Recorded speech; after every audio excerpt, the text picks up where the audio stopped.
Hello everyone, welcome back to the next video of Bootstrap series. Create Bootstrap Wells.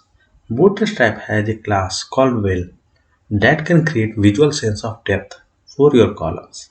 Next one div element with the class Well within each of your class column XSX div elements. Okay, in this case we will need div with class equal to well, and we will need to close it here, and another div with class of well inside this one. Okay, let's run the tests and download my solution. And thanks everyone for watching. See you in the next video. Till then, bye bye.